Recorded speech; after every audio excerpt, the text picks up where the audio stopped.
Good morning everyone. आज हम करेंगे वर्कशीट नंबर 94 जो कि है दिनांक 26 अक्टूबर 2020 के लिए।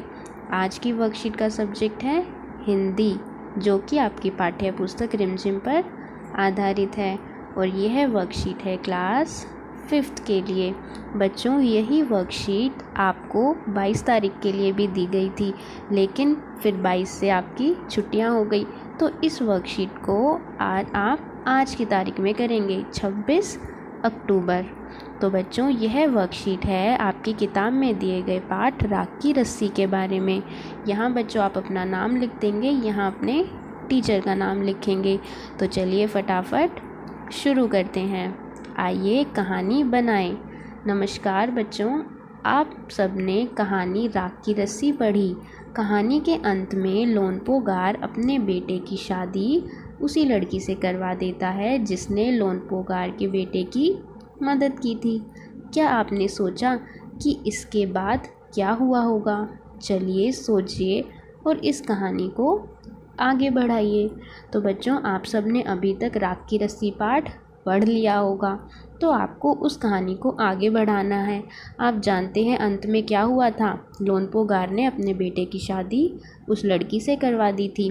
तो हम बच्चों लिख सकते हैं कि शादी के बाद वो दोनों खुशी से एक साथ रहने लगे।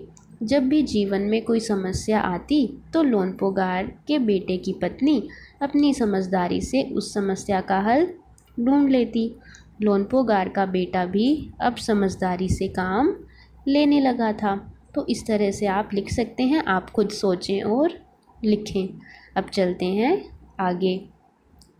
आपने पाठ में पढ़ा कि लोनपो गार ने अपने बेटे को जौ के बोरे लाने को कहा था। गेहूं और चावल की तरह जौ भी एक तरह का अनाज है। दी गई वर्ग पहेली में से अनाजों के नाम ढूंढिए और लिखिए। तो बच्चों, आपको यहाँ एक वर्ग दिया गया है और उसके अंदर कुछ शब्द छिपे हैं। कौन से शब्द? अनाजों के नाम छिपे हैं। तो आपको वो ढूंढकर यहाँ पर लिख देने हैं। जैसे एक आपको करके दिखाया गया है। क्या है ये? मक्का यहाँ लिखा गया है। तो आप भी ढूंढेंगे और यहाँ नाम लिखेंगे।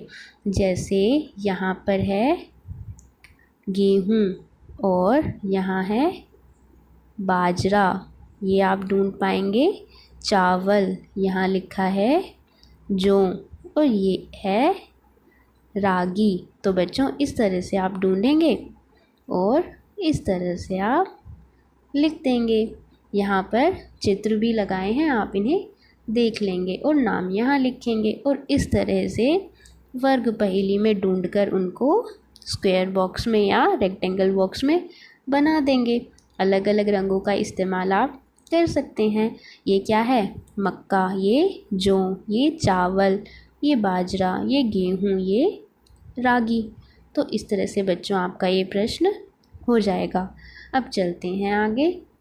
अभिभावकों के लिए सुझाव। बच्चों को अच्छाई के रास्ते पर चलने के लिए प्रेरित करें। बच्चों को बुराई पर अच्छाई की जीत का उदाहरण देने के लिए यह भी बताएं कि कोरोना महामारी जैसी बुराई से बचने के लिए मास्क लगाने और बार बार हाथ धोने जैसी अच्छी आदतें अपनानी चाहिए। तो बच्चों, जैसा कि आप जानते हैं कल था दशहरा और दशहरे पर हमें क्या संदेश मिलता है कि बुराई पर हमेशा अच्छाई की जीत होती है। तो जैसा कि आप जानते हैं आजकल कोरोना महामारी से कितनी परेशानी हो रही है।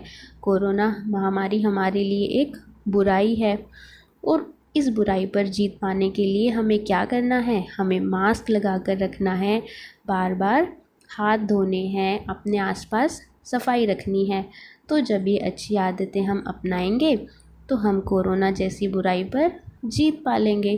तो आप बच्चों को ये ध्यान रखना है। ये थी बच्चों आपकी आज की वर्कशीट। आप कीजिए और अपने अपने व्हाट्सएप ग्रुप पर सेंड कीजिए। थैंक यू बच्चों। Have a nice day and take care.